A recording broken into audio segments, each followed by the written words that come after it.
বাবা তই ক'ত আছিলি তই ইমান দিনে তোৰ মুখত এইবোৰ কিহৰ দাগ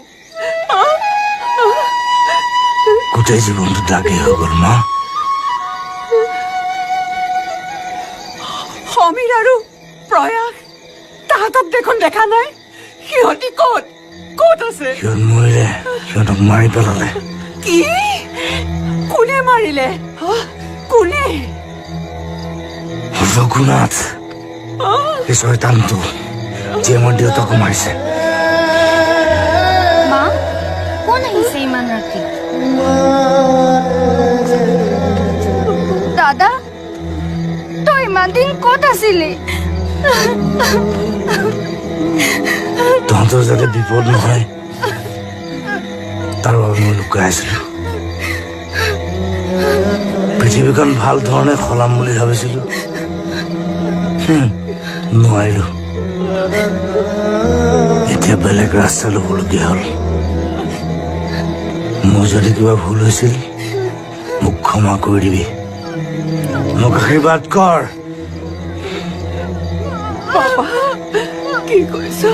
মোৰ ভগৱান, মোৰ আদৰ্শ, এইবোৰত একো বিশ্বাস নাই এতিয়া।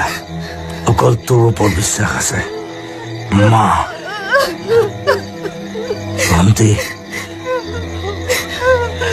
মাক চাবি।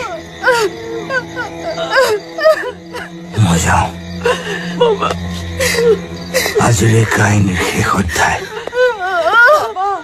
কিবা এটা খাই যা বাবা।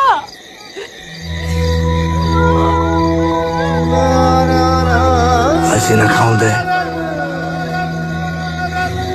সৰুৰ পৰাতো তোৰ হাতৰে ভাত খালো, আজি মই চন্দালৰ হাতৰ ভাত খাইছো। যদি জীয়াই থাকো মই ঘূৰি আহিব নোৱাৰিম, আৰু যদি মই মৰো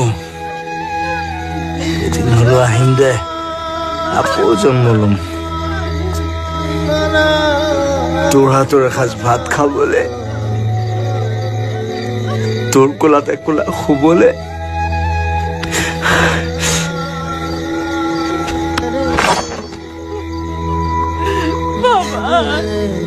বাবা তই নাযাবি বাবা। ৰাতিপুৱা 7 বজাত আহিবি চাৰিআলিত, কাঞ্চনজংঘাৰ শেষ অধ্যায় চাবলে।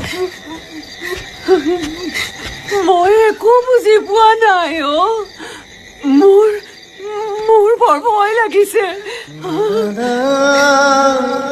বাবা। বাবা দেখোন বেলেগ হৈ গ'ল।